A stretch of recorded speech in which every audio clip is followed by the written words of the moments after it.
Bienvenue dans Bref de quartier, le podcast. Je suis Alice. Je suis Jeanne. Je suis Alicia. Je suis Élie. Je suis Adèle. Aujourd'hui, nous sommes à la salle Lilico de Guéropa pour le festival normal.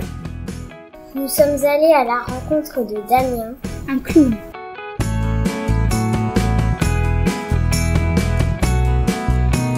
Pouvez-vous vous présenter ? Oui, je m'appelle Damien Bouvet et je suis comédien. Je crois que ça doit être le je sais pas, 14, 15, 16e spectacle que je joue à l'Hélico. J'ai joué pratiquement tous mes spectacles à l'Hélico. Comment vous faites vos bruitages ? Alors, je suis aidé. Le théâtre se fait. Je suis pas tout seul quand je fais le spectacle. Vous pouvez vous retourner sans faire attention au fil des micros. Mais de l'autre côté, vous voyez, il y a Cyril et Sacha. Et Cyril et Sacha, ils travaillent dans le théâtre avec moi. Alors donc, ça veut dire que, par exemple, pour ce spectacle, j'ai un petit micro là à la poitrine. Et quand je fais ou je fais Sacha, lui, il a des petits boutons, mais pas sur la figure, hein, sur une machine.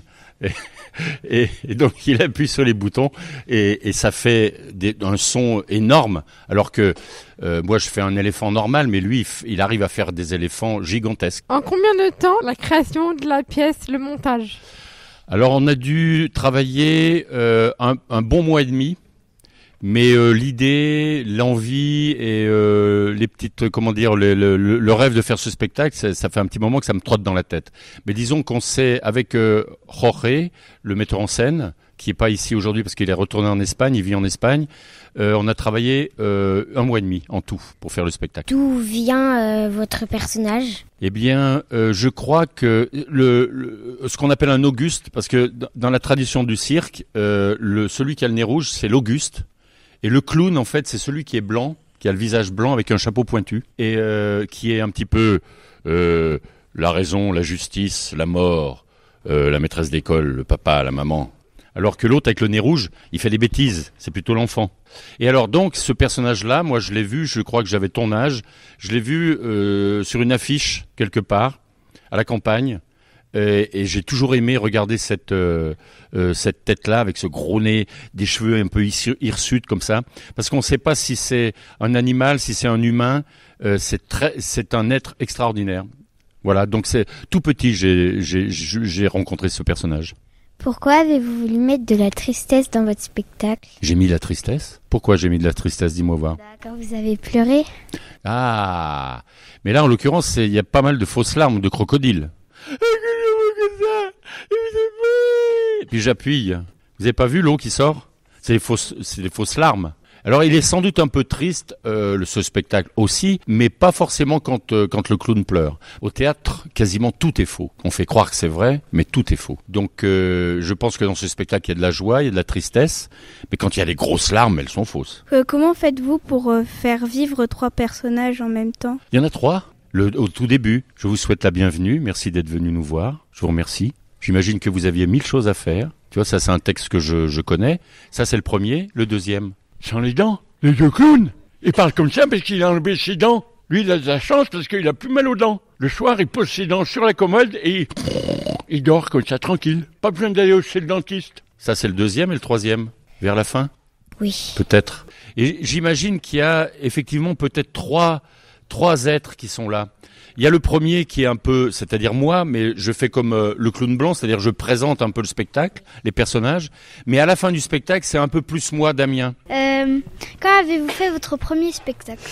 Mes premiers spectacles, c'était à la maison, à la fin d'un repas en famille. Moi, quand j'étais enfant, je regardais beaucoup la télévision et j'ai vu des clowns. J'ai vu la fin du repas de famille, je disais voilà, je vais vous faire un spectacle. Et je faisais un spectacle. Quelles sont vos sources d'inspiration ? Alors le cirque, le cinéma.